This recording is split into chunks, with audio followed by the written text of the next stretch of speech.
वसुदेवसुतं देवं कंसचाणूरमर्दनं देवकी परमानंदं कृष्णं वंदे जगद्गुरुं।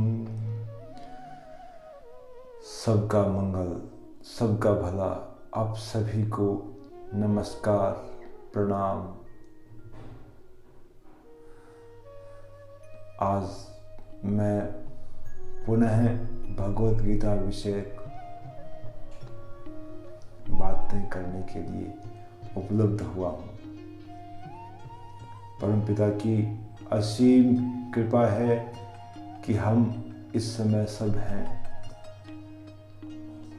और हम सबको मनुष्य शरीर मिला है। यह उस परमपिता की अहेतु की कृपा है। हम सभी देख सकते हैं, सुन सकते हैं, विचार कर सकते हैं, चिंतन कर सकते हैं। सब स्वतंत्र हैं।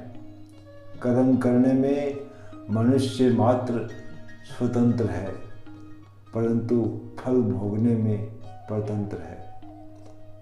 और मनुष्य जन्म हमें साधन करने के लिए मिला है। सभी मनुष्य साधक हैं, क्योंकि अनेक जन्म व्यतीत करके उसके पश्चात मनुष्य जीवन हमें अपने आप का कल्याण करने के लिए मिला है। और इसमें सबसे पहली आवश्यकता हमारी है आत्मसंयम, अपने आप पर नियंत्रण। भगवत गीता के अध्याय 6 का नाम ही आत्मसंयम योग है। भगवत गीता के अध्याय 6 में भगवान कहते हैं, उदरेद आत्मना आत्मानम नात्मानम अवसादेत, आत्मेव ही आत्मनो बंधु आत्मेव रिपुरात्मनः, बंधुर आत्मा आत्मनस्तस्य येनात्मेव आत्मनादितः, अनात्मनस्तु शत्रुत्वे वर्तेत आत्मेव शत्रुवत्। कि मनुष्य अपने आप का कल्याण स्वयं करे। इसने अपने आप को जीत लिया है, वह अपना मित्र है। जो अपने आप को ना जीत पाया वह अपने आप का शत्रु है। अर्थात हमें अपने आप को नियंत्रण करने का अभ्यास करना चाहिए, और यह बार बार के प्रयास से संभव है।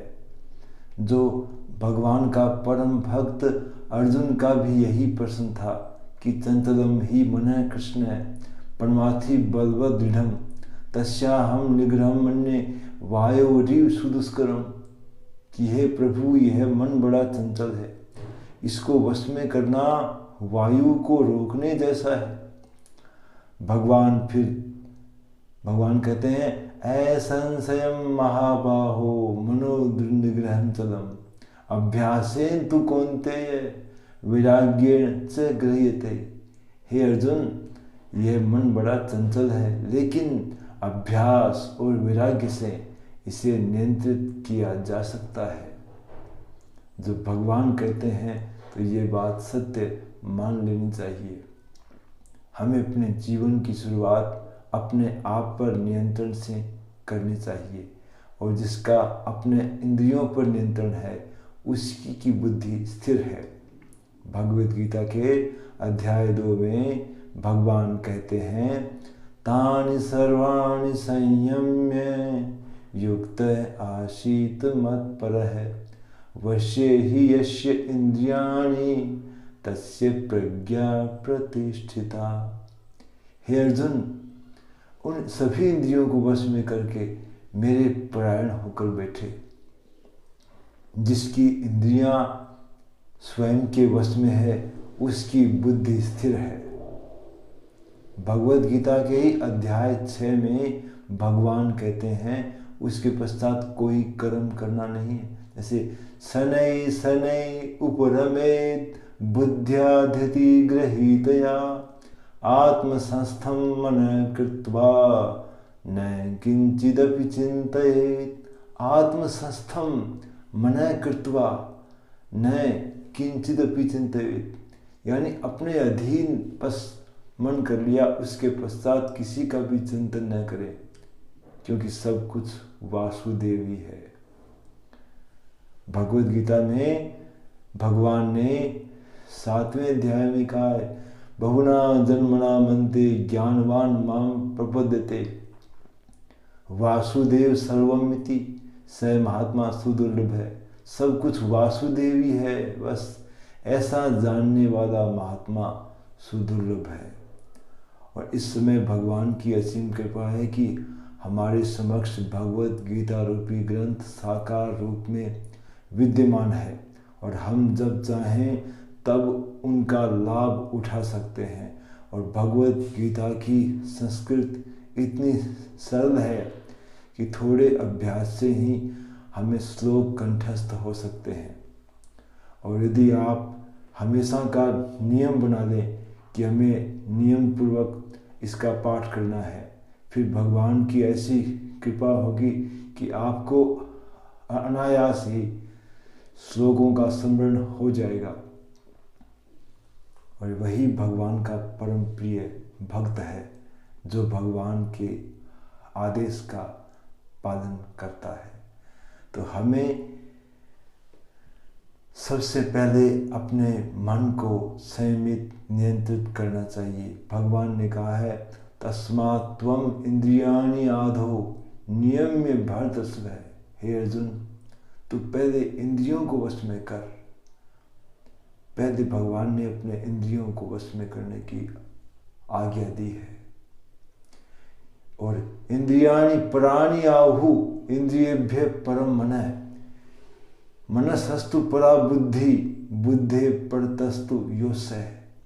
कि इंद्रियों से श्रेष्ठ मन है और मन से श्रेष्ठ बुद्धि है और बुद्धि से परे वह है जिसे सोहम तत्त्वमसि अहम ब्रह्मास्मि ये कहते हैं, वह है। उसकी ओर संकेत किया है भगवान ने। तो हमारा आरंभ इंद्रियों से होता है, क्योंकि हम बाहरी संसार में जी रहे हैं। और जब किसी कार्य को हम आरंभ कर देते हैं तो फिर लक्ष्य तक पहुंच ही जाते हैं। किसी कार्य को पूरा करने में दो ही बाधाएं हैं, या तो कार्य शुरू न करना या फिर उसे बीच में छोड़ देना।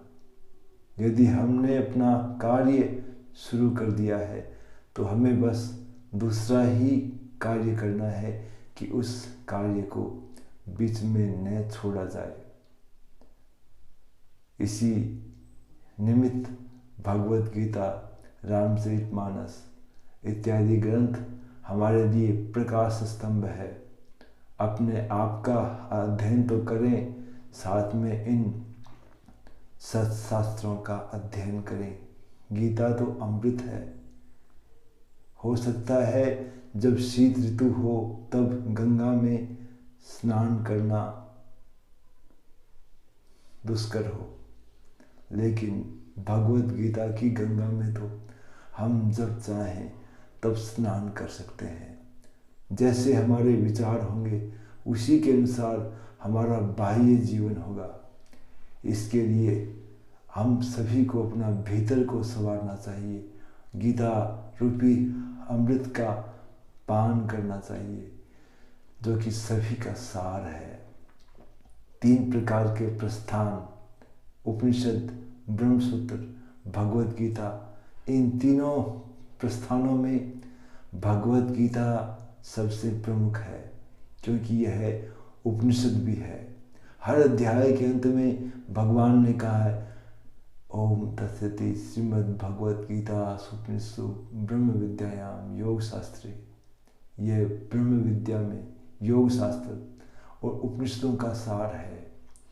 सर्वोपनिषदो गावो दुग्धा गोपाल नंदन पार्थो वत्स सुधीर भुक्ता दुग्धम गीता अमृतम महत। ये गीता का अमृत है, वो दूध के समान हमें पुनर्जन्म से मुक्त करने वाला, हमारे सांसारिक जो दुख हैं, कष्ट हैं, उनको मिटाने वाला। क्योंकि मनुष्य अपने मन से ही दुखी होता है, अपने मन से ही सुखी होता है। मन है एव मनुष्याणाम कारणम बंध मोक्षयो। इसी निमित्त भगवान कहते हैं कि शुरुआत जो अपने आप से करनी चाहिए, अपने आप के नियंत्रण से, अपने आप के संयम से। पूरी भगवत गीता में अध्याय 6 आत्म संयम योग बड़ा ही अद्भुत अध्याय है। यूँ तो सभी श्लोक महत्वपूर्ण है। जिन श्लोकों को हम ना समझ पाए तब ये मानना चाहिए कि हमारी बुद्धि, हमारा विवेक अभी इतना विकसित नहीं हुआ है कि हम भगवत गीता के श्लोकों को साधारण मान रहे हैं। इस संसार में जितने भी प्रसिद्ध विचारक हुए हैं, सबका सबसे प्रिय ग्रंथ भगवत गीता रहा है। जिन्होंने विश्व को दिशा दिखाई है, ऐसे विचारक भी भगवत गीता की शरण में आकर के महान हो गए। अभी एक डॉक्टर विवेक बिंद्रा है, उनका बड़ा business.com एक वेबसाइट है।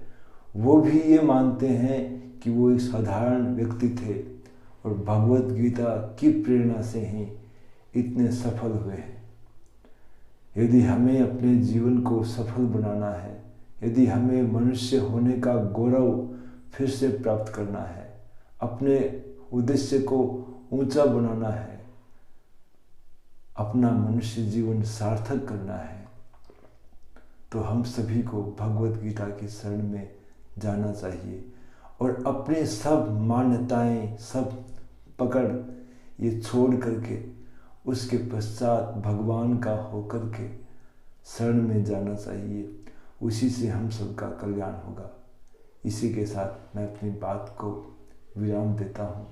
आप सभी का मंगल हो, हम सभी पर भगवान की कृपा बनी रहे। सर्वे भवन्तु सुखिनः, सर्वे सन्तु निरामयाः, सर्वे भद्राणि पश्यन्तु, मा कश्चित् दुःखभाग् भवेत्। ओम शांति शांति शांति।